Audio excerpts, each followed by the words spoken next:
Bipolar is hard to live with. It really is. But just know that there is hope out there. Even though it may not seem like it, because when someone's depressed, they're wearing a certain lens and they can only see that lens, which is pretty much clouded. But just know that I'm like an example of someone who was suicidal at one point. But I used my resources. I had the courage to ask for help, So even if you think people don't care, there are people out there who care. Humans are meant to have the natural feeling of wanting to care for one another, even if they feel like they don't, right? And if people feel like they don't care about others, it's most likely they need to work through some trauma.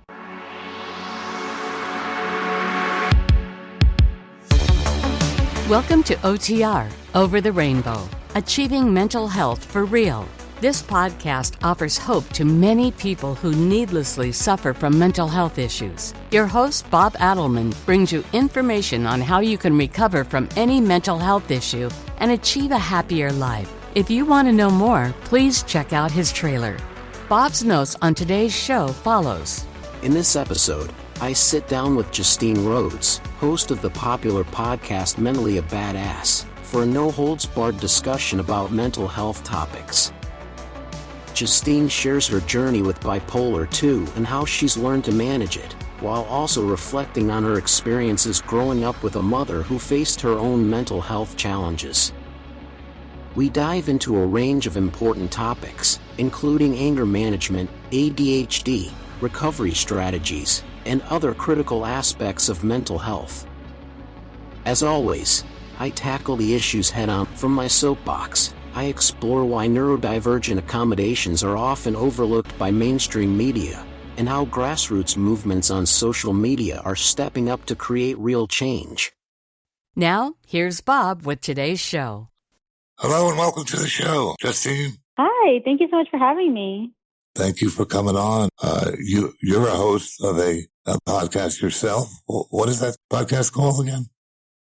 Yes, it's called Mentally a Badass. It's a mental health podcast. Could you just give a little more about yourself and your brand?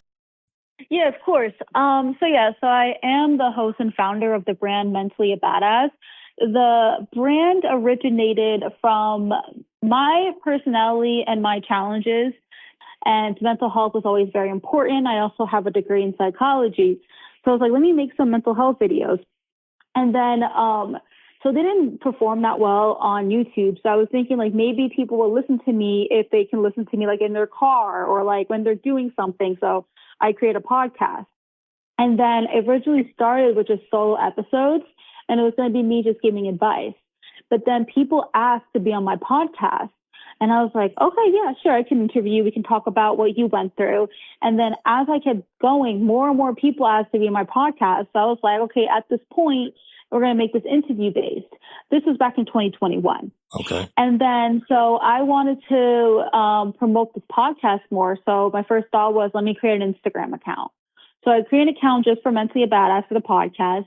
And I started posting some of my TikTok videos to Mentally a Badass. And I would just be doing like funny, like dark humor stuff that was in relation to mental health. Mm-hmm. And it blew up. Like I was getting like 30,000 views, 40,000 views. Like Instagram was like connecting it really to the right people. So as the Instagram account was growing, I was like, okay, I really want to keep growing this brand, but I can't do this by myself. It's a lot of work. And I still had other things in my life that were going on. Mm-hmm.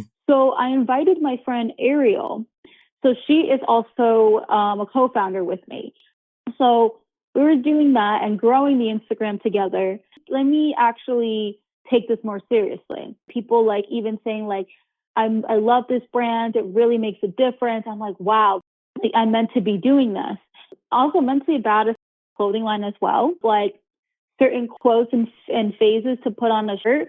And there's the stuff that was on there is not typically what people would walk around with. So like I'm actually wearing one right now, and it's saying like, I may be smiling, but I'm dead inside. So a lot of people feel like that. And I thought, let's put that on a shirt. And then the graphic, it shows like a person, but then also a skeleton. So it basically it reflects on that. The first question I ask everybody is, how would you rate your childhood?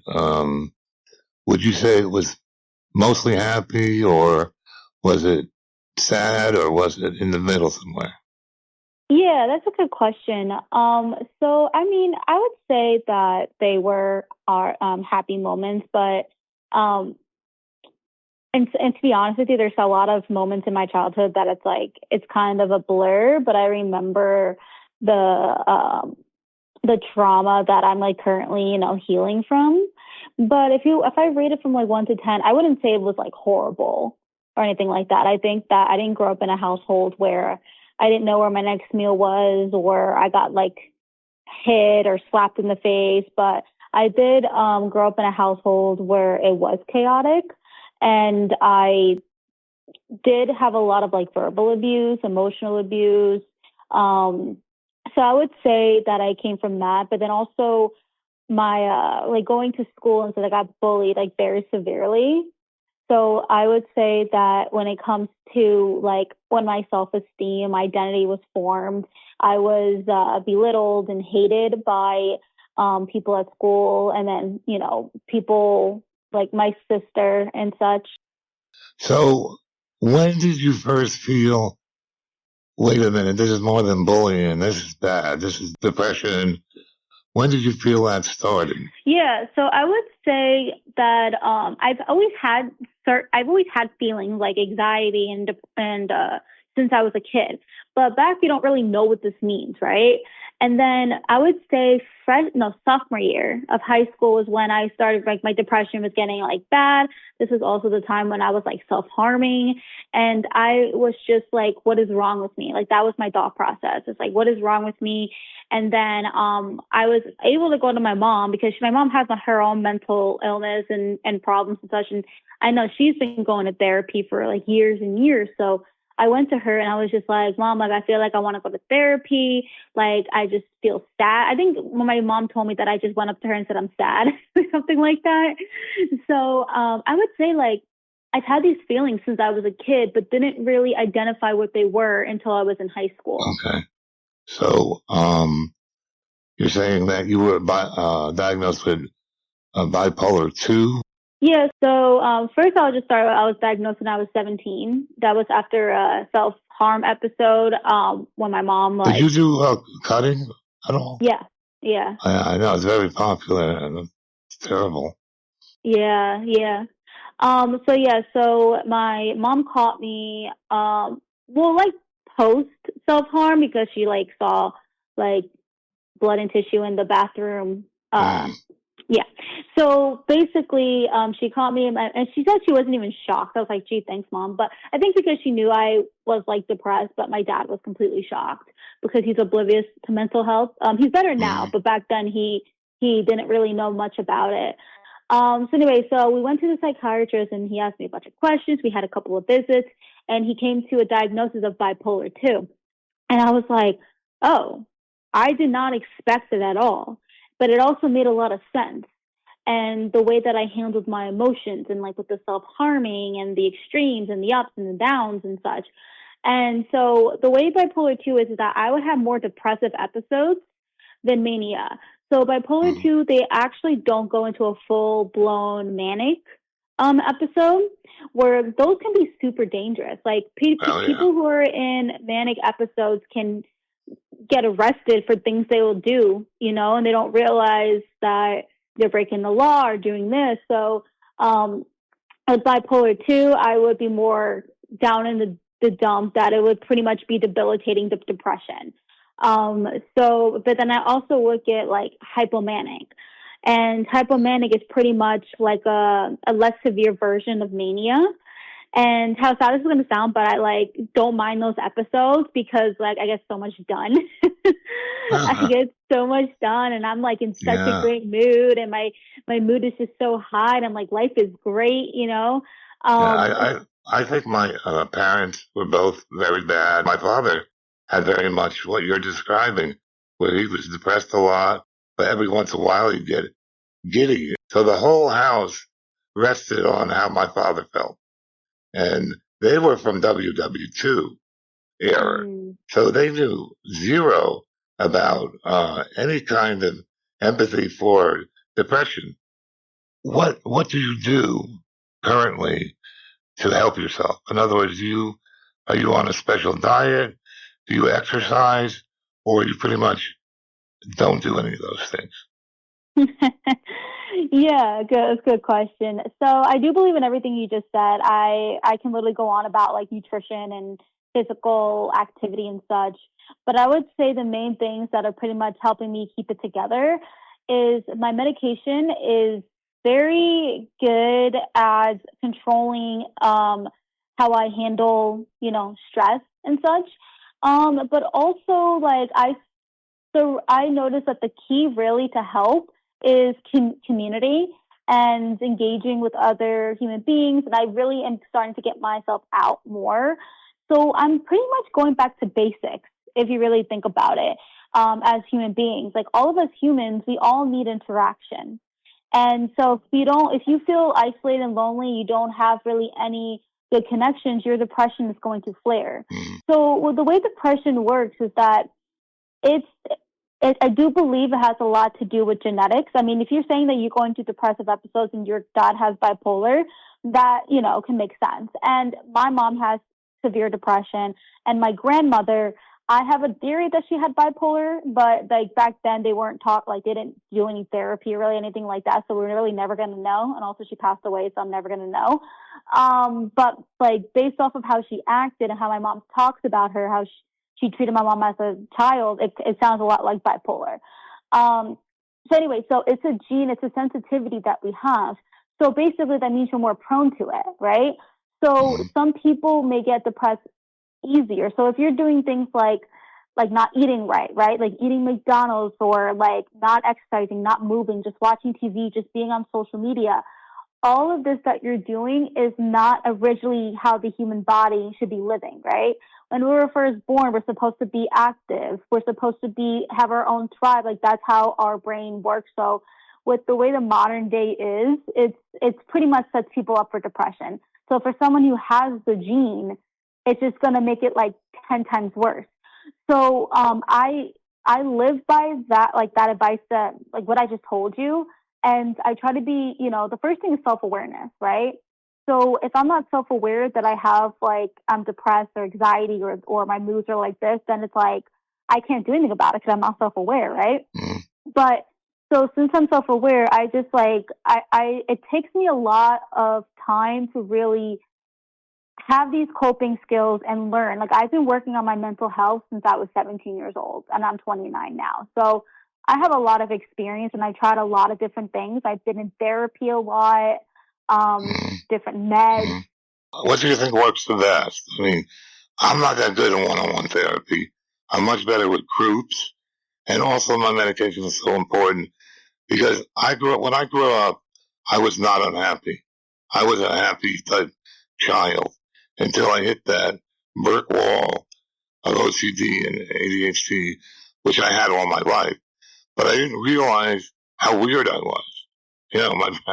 My brother would tell me I was weird, but I didn't realize it myself that, I had this problem, and it's manifested itself with anger.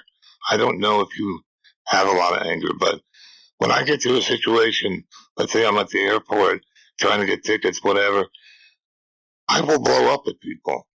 And that's very bad for relationships. My kids, they put one arm out saying, Dad, we don't want to talk to you because you're going to get angry.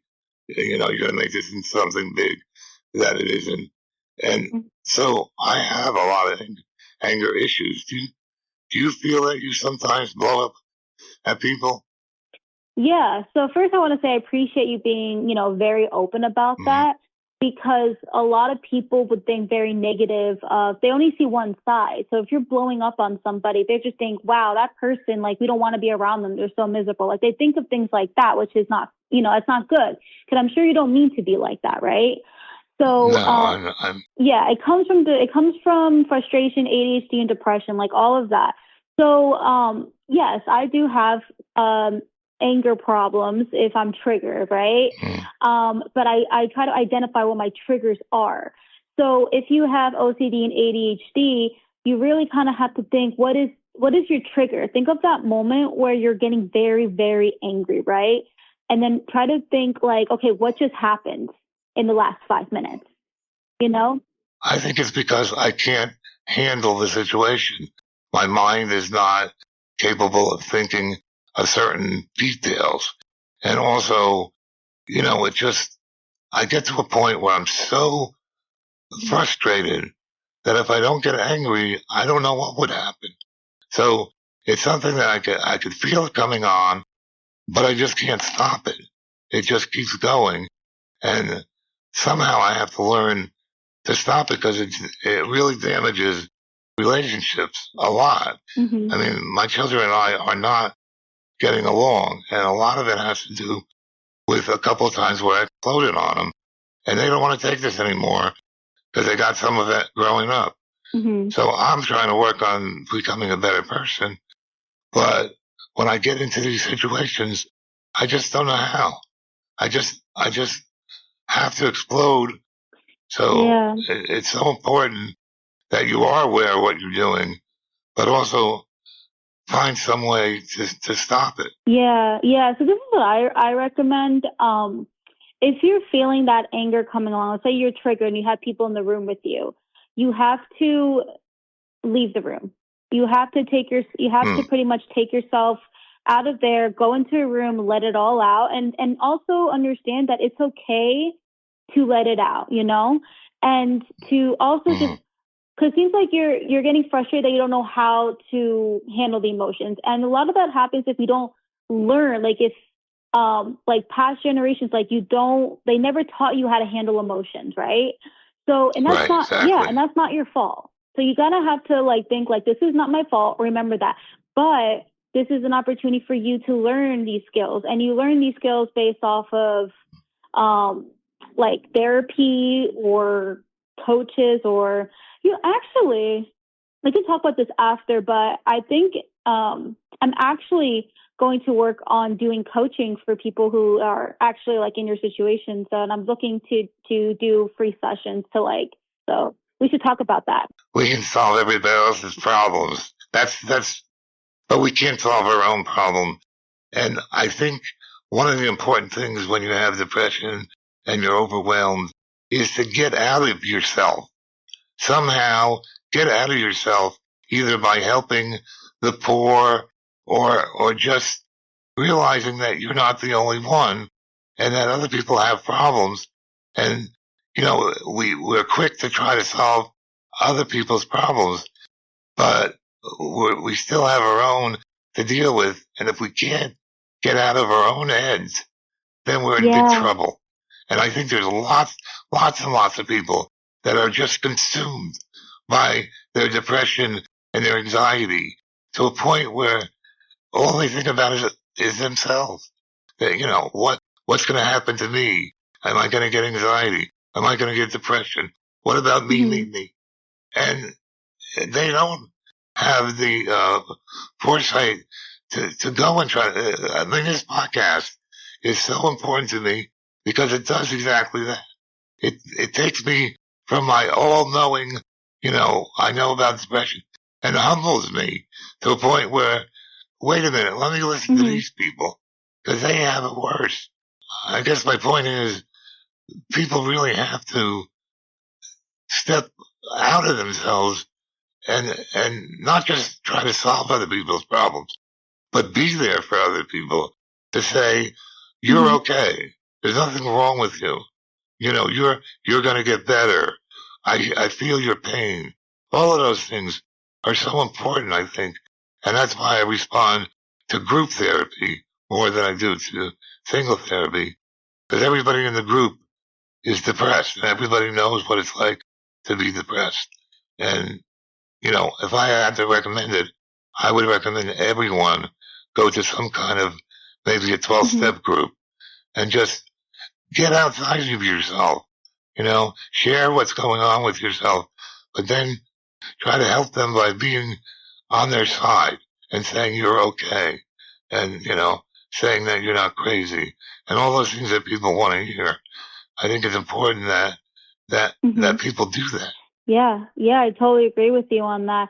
Because at the end of the day, like I was mentioning before about isolation, is that if you are going through something and you're struggling and they're like, say, no one in the family experiencing the same thing, it makes you feel isolated. But when you do go, I like how you mentioned group therapy and how you responded better to that, because it looks like from what I'm hearing is that you want people to feel or understand like what you're going through and to know that you're not alone. Validation. Yes, validation. Validation is and this is what I was talking about when this singer was singing about mental illness. I finally, the light bulb went on and said, holy shit, this is why I'm the way I am. It validates me. It doesn't take the blame off of me because I've done very many bad things in my lifetime. Not super bad, but bad. It doesn't take the responsibility again away from me, but it does validate me to the point to say, this is why you are. And I always used to sit in the parking lot and go, why am I so different? Why am I a pain in the ass? Why am I depressed? Why? This is how I feel in groups. I'm terrible. I go to a group other than a 12-step group or something like that, and they don't understand what's wrong with it's like I'm invisible. Like no one sees me.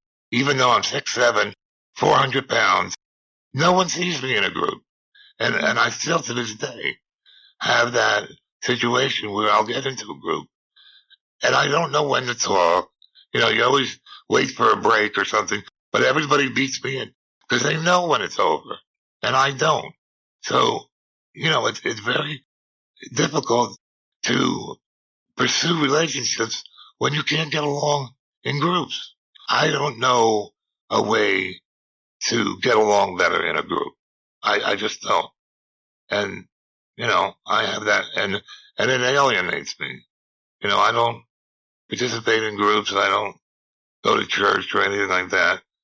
And it does alienate me. And I don't have a quick solution or even a long solution for that problem. Yeah, so I actually have been reading this book. I'm like in the middle of it, and it's actually by Oprah Winfrey. She was basically turning the whole conversation differently. So instead of thinking like, why am I like this? It's more thinking about what happened to me. Because as I was talking about before about like childhood and trauma, everything that is happening in your adulthood is all rooted back to trauma and your childhood trauma. So I think that, you're frustrated because you don't know how to do things, right?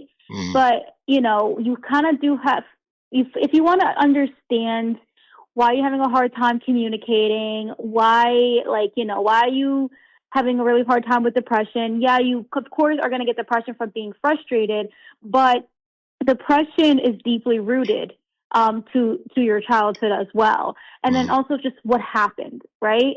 And so, like, for example, I'm a recovering people pleaser, right? And so when I was a child, my mom would be very scared with the yelling and everything.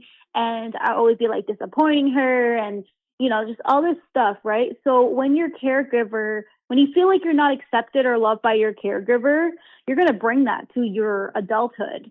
And you're going to want to make sure you please everybody because you want to feel that acceptance, right? Right. So it's just thinking back, like, because everything really does fall back into how you felt with your caregivers. So you kind of have to think about your childhood and think about your relationship with your family. Another thing that I learned from that book is that your first 2 years of life pretty much writes the rest of your life. I believe it. Yeah, because your brain is literally a sponge. So even if, let's say, and this is what I kind of annoys me when I see this, but I don't say anything because I'm not a parent, but like I hate when I see like a newborn, right? And then I see like, let's say this like a parent or someone's fighting or whatever. They don't put the baby in a different room. They think, oh, they're just a baby. They don't understand what we're saying, right? But the baby very well does. The baby is feeling the energy. Everything, like, even though the baby cannot communicate like English words or whatever language they're going to learn, the brain can hear it. The brain can understand it. And if you're going to see, let's see, your caregivers, like the father is not paying attention to the mother or vice versa, they're taking all of that in. right? And then if they're not being properly like taking like the bond, like there's no bonding between the mother, then that also brings it, to your adulthood as well. So, obviously none of us remember what happens between up until the age of 2, unless like something very, very severe happened to you. Yeah. But Well, with me, all I know is that I had a brother a year older than me, and immediately I was born, had all the attention, everybody liked me, and so my brother hated me.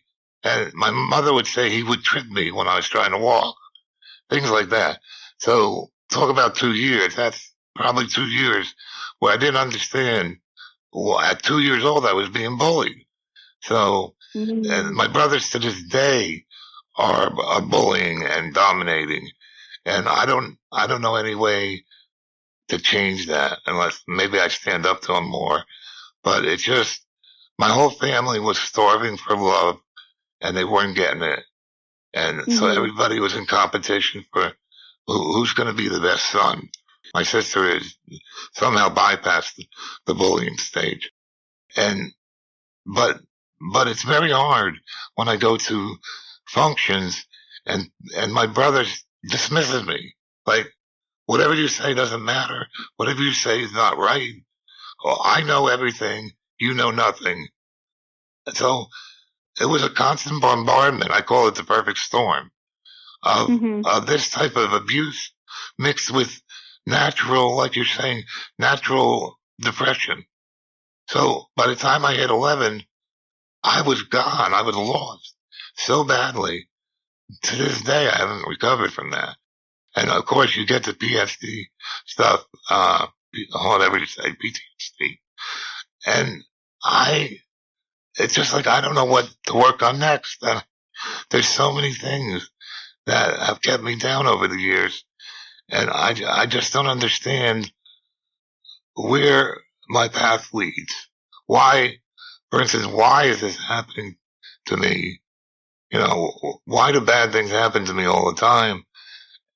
And what can I do to change that point of view? What is there a way to do that?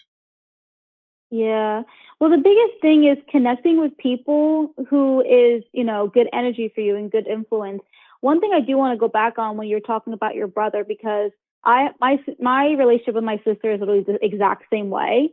And the thing what I do is this is going to sound simple, but it's really obviously not easy.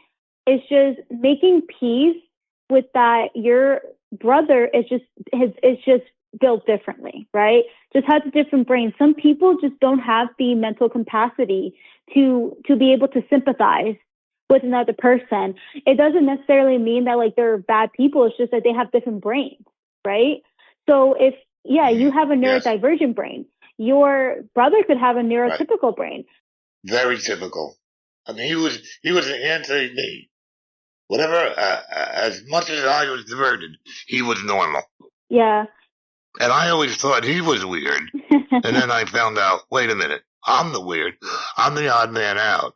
I am very frustrated with being handicapped in one way and not being recognized and no empathy. And people are clueless about mental health.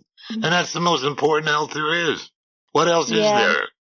I mean, I go up on a soapbox, but I'm very frustrated. There is absolutely no accommodations in work or school or at church, anywhere else, for people that are neurodivergent. They are not listened to. We're a minority that doesn't get any play. And I don't know how to change that. I want to plant seeds. I want to plant the seed of, okay, let's talk about it. Let's go over it. Let's not be embarrassed about every little thing, every emotion that you have. Oh, I'm so embarrassed I had an emotion. I just get super frustrated that there's no one listening. We have no rights. We have to go through the neurotypical way, and that's it. If we don't survive, guess what? We wind up on the street homeless or in jail or dead from suicide. How are we going to get a message across that we need help? I can't understand where we're at. we got into the 2020 virus and everybody went crazy. Everybody had to sit at home and do nothing. And all they could do is think about themselves, and they got depressed. So where are we fixing it? I mean, that's what I'm looking at, the place where it gets fixed. And it's nowhere right now. I mean, it really is nowhere. Yeah, I think right now, it's a generational thing. So let me ask you a question. What generation are you in? I'm an old guy. I'm in the 60s. Are you a baby boomer? Yeah, I was born in 58. Yes. I grew up on television. I thought it was real. And no, seriously, I wanted to be like James T. Kirk. I wanted to be a hero. I always wanted to be a hero. And I thought all these people are heroes. They have courage. They have this. They have that. But when I got onto the real world, there's nobody like that. Nobody. Everybody's just motivated by money and what they can get for themselves. I mean, there are people pleasers, and there are people like my sister who just is empathetic to you. But they're few and far between. Most people are interested in, how am I going to justify everything I got and not feel guilty about it? Yeah. Yeah, definitely. The reason I was asking you about the generation thing is because I'm assuming you mostly probably associate yourself with either your generation or the generation below. So I have a different outlook of what you were mentioning, based off of like my generation. I'm a millennial, pretty much borderline Gen Z. And Gen Z is really big on mental health, and millennials were actually the ones who pretty much started the conversation. So with my generation, I'm part of, I did experience, what you're saying, how like you feel like left behind, you feel like a weirdo, like no one wants to talk about it. I felt like that like up until like senior year of high school. So I experienced part of what you're explaining. But then as I was getting older and went to college and then met people like across the world, like I've met people from like different countries, different walks of life. And so I learned from other people, right?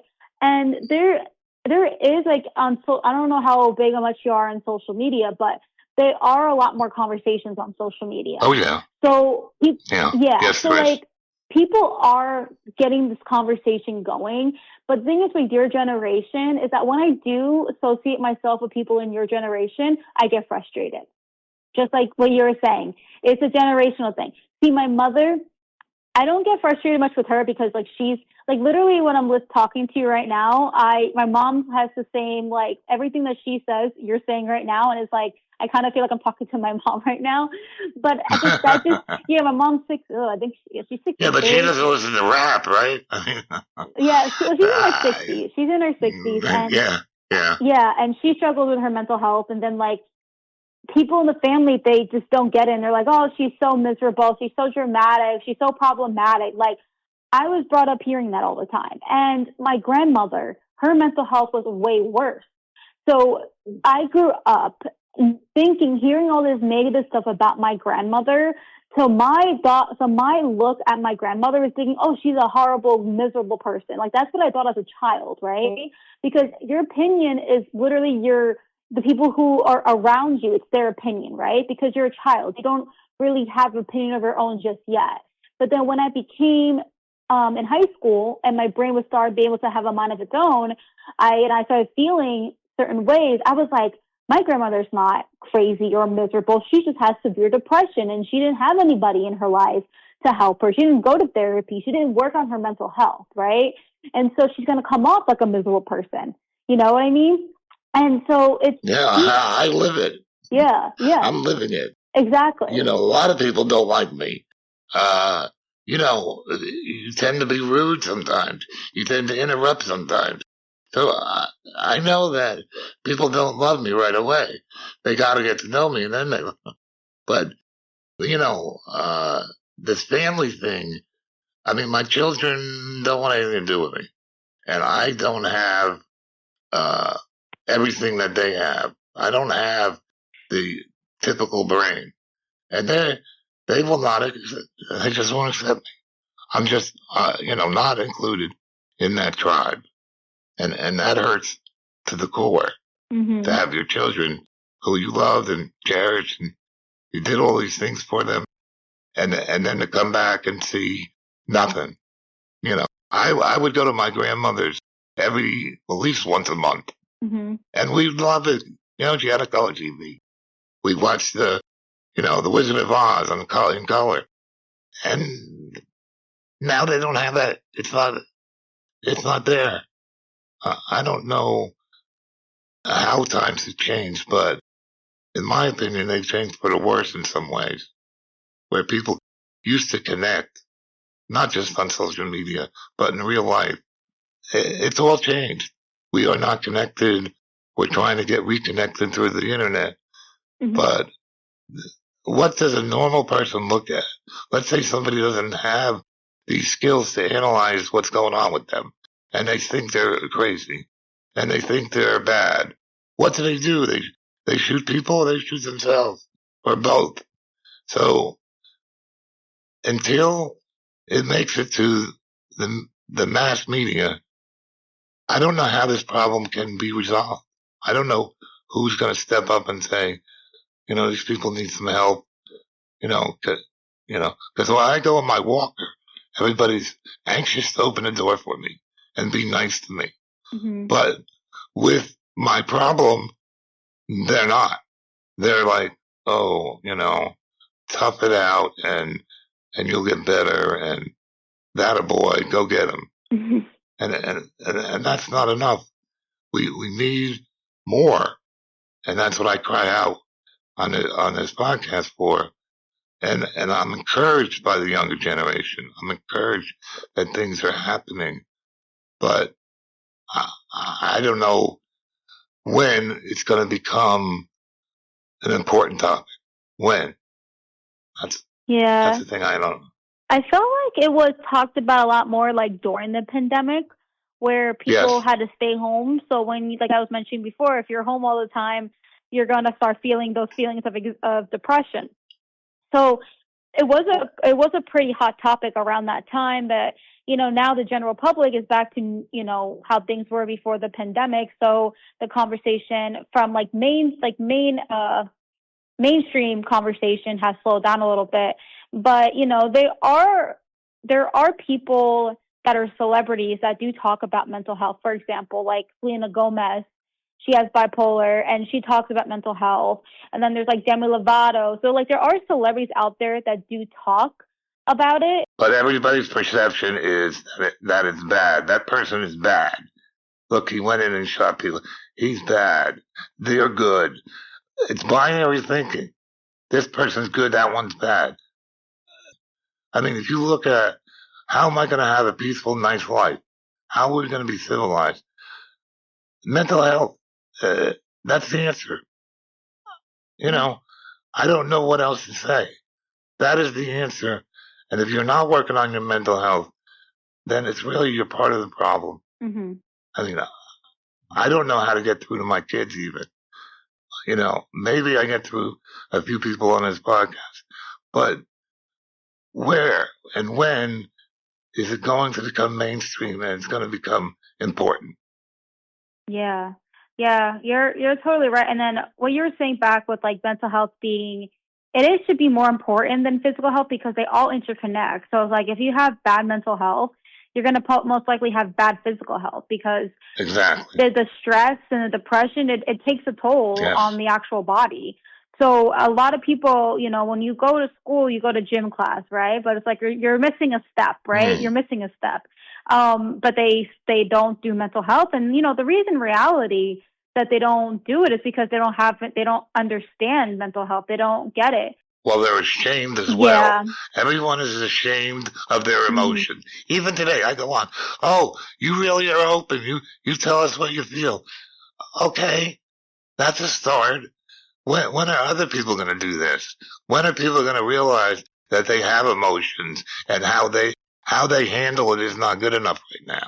They need to be able to handle their mental health and help themselves as well as other people.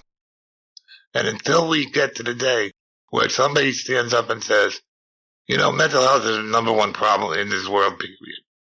and somebody says that, and and other people start believing that, we're not going to get better. We're not going to get better unless we are better. And to be better, we need to talk about our emotions. We need to talk about how we're feeling, because it's so important. And it was been so ignored for so long. I mean, back in the day, it was simpler because you didn't have a chance to get depressed. You worked hard and everything. Now we have free time, like in 2020.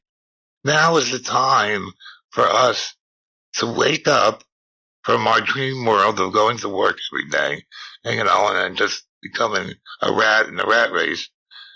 We have to wake up and see that the jobs we have are toxic. The thing I did for 40 years was toxic to me. It made me sick. And I wound up getting stenosis because I used to look at the TV screen, the computer screen, and put my head in it because I couldn't see that well. And that position over the years. So it's everything. If you have mental health, more than likely, you're also going to have physical health because you're going to take care of yourself. That's the problem with people, with these problems.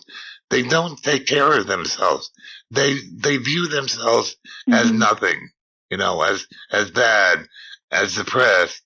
They don't love themselves. And that's just the way it is. I love my children like crazy, but when I look at myself, I didn't take care of myself. I didn't leave this job that I hated. I did it because, I wanted to make a family, and that blew up in my face. So,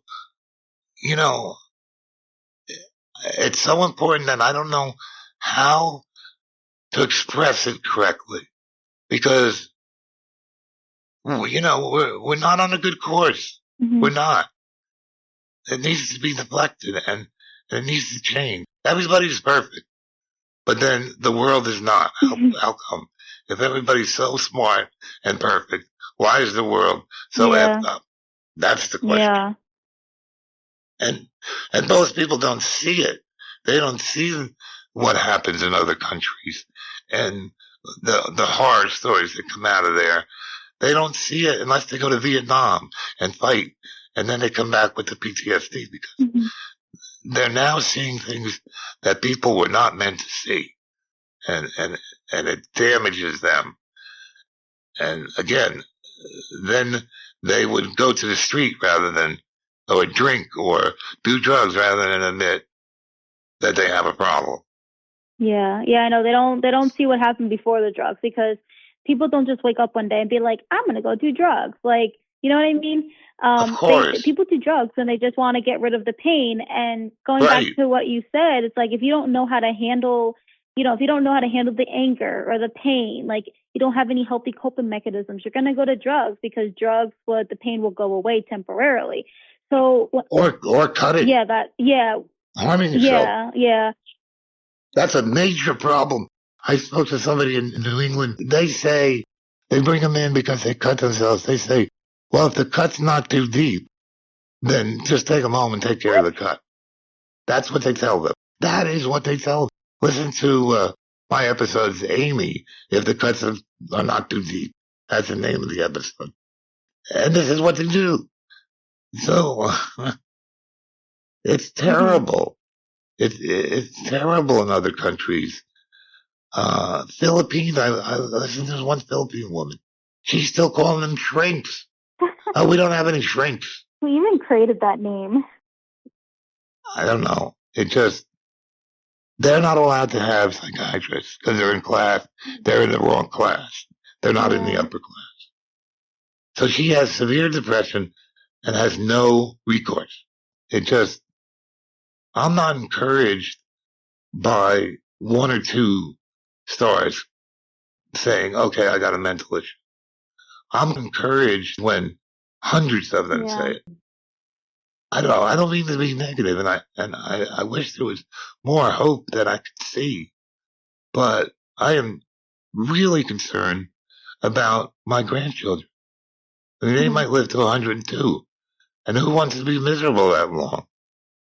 So I hope and pray that, that doesn't happen, that somebody comes in and Yeah. Well, I would say at least give yourself some grace for doing what you're doing right now. I mean, you starting this podcast, most people your age don't have a podcast. I'm ageless. I don't have an age. You can't I pin love anything that. on. And, the country is so divided. Yeah. I don't know what's going to come from that division because what's next? Are we going to a civil war? I don't know. Oh God, I hope not. I'm an alarmist. I'm an alarmist. But I also see a lot of truth. Yeah. I see how people are, and I wish I could change them, but I can't. And so I do this instead. And, I've learned so much. I've become a better person. I've become someone who can have happy days. Not every day, but I can have happy days. That in my opinion is an effing miracle. Yeah. Because I was so bad for so long. If I turn around and tell you I feel good today, it never would have happened if I didn't do the hard work of learning about mental health and learning what to do to help myself. Yeah. I can't stress that enough to my audience. You have to do something. Yeah. I don't know. Is it eat right? Is it exercise? Whatever it is, take care of yourself. That's the thing I express. Because if your son, now you don't have children, but if your son had a problem, you would want to help so badly. But if you have a problem, well, okay, I have a problem. I have this problem here. I'm not going to really worry about it. I'm not important enough. I'm sorry. Oh, no, you're fine. I just... No, honestly, like, I think you should, this podcast gives you a voice because over the years you felt like unseen. So, I'm glad that you're talking about it on a public platform because most people your age aren't doing that. And I like hearing what you want for the future of mental health because, for me, I'm the generation that's working on making this world a better place when it comes to mental health. So just like hearing your, like, what you're angry about and your concerns, like while listening to you, I was thinking in my head, I'm just like, maybe I can like develop a certain program that's like targeted towards your generation. Because there's like, there's a lot of people who are thinking just like you. Like I said, me talking to you, like my mother feels the exact same way. I feel like you and her can be good friends. Honestly, I feel like you and her get along. Yeah. Yeah. I get along with everybody. I admit to myself that I am a negative thinker. That's just the way I am. But if you don't think about the negative, they're going to bite you in the ass. For 40 years, if somebody came to me with a problem in computers, let's say, and I would say, well, what human is in this process? Because that's where you're going to find the problem. Because they're not perfect. Computers are perfect, but humans are not. And it's okay to be not perfect. Baseball is a perfect example. You get 3 hits out of 10. People would say, that's crazy. You stink. But in actuality, you have the best batting average. So we have to learn to lose and to bounce back. Yeah. And not to give up. So many people want to give up and commit suicide or whatever. No, it just isn't necessary. You can have a happy life. Yeah. Yeah. The key to prevent suicide is at least one person making that person feel seen and give that person hope. That is literally the thing that keeps people from committing suicide. They need that person. We're human. We all need people. And also, I hate the word perfect. I want to take it out of my vocabulary because nothing's perfect. And to be honest, computers aren't even perfect either. You know how frustrating computers can be? Well, somewhat. You know what I mean? Well, they're programmed, so they only do what they're told. Yeah, I mean, computers annoying. So you got to be careful about anything. Nothing is that simple. That's what I try to get across to my children. It's not that simple. There is more to it, and there's a gray area that you have to examine if you want to be healthy. Never mind anything else. To be healthy, you have to realize that there's a gray to everything, that this person's not all bad. You know, some people are pathological and they are all bad, but not many. The average person on the street is going to help you. You know, I was at a hospital. They dumped me at the door, and I was wondering how I'm going to make it out the door because I can't walk too well. And I turned around to a security guard, and I said, "Could you help me?" Not only did he help me, he wheeled me out to the car and put me in the car. So, is this a bad person? I don't think so. I think people are able to be good if they want to. Yeah. But how am I going to turn over to that guard and say, look, I have a mental illness and I need help? You know, well, what are they going to do? Are they going to send me to the next, I don't know, hospital for mental? I want that same guard to say, oh, you have mental health issue. What is your issue? I understand. A lot of people have this problem. You're not alone. What do you need? Are you hungry? I'll give you a Snickers bar. Anything. That's what I'm looking for. Yeah. I'm looking for people to recognize that other people have issues and that they need help. Yeah, definitely. Yeah. I ran a long time. You're great to talk to. I want to give you this time to just either promote what you need to promote or talk to our listener about how you feel. Yeah, thanks.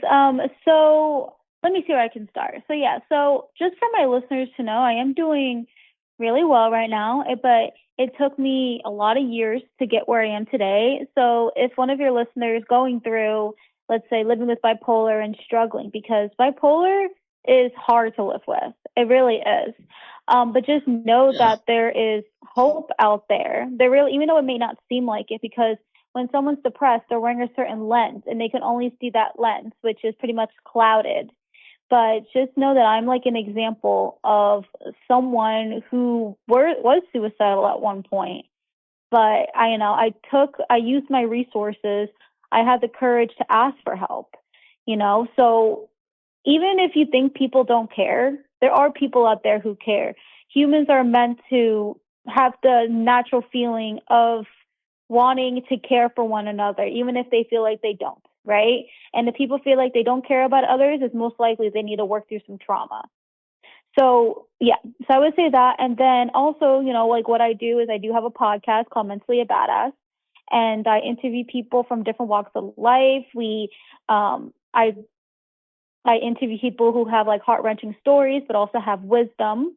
So if you want to like check it out, I'm on Apple, Spotify, and all of that. And you can look at the titles of everything. If you see one that fits, definitely would be for you. And I hope that my podcast can reach to as many listeners. It can make a difference. Yeah. I mean, I'm so glad to see this in the youth. It gives me some hope that, we can pull together and get out of our troubles. And you're just a beautiful guest. I can't say enough good things.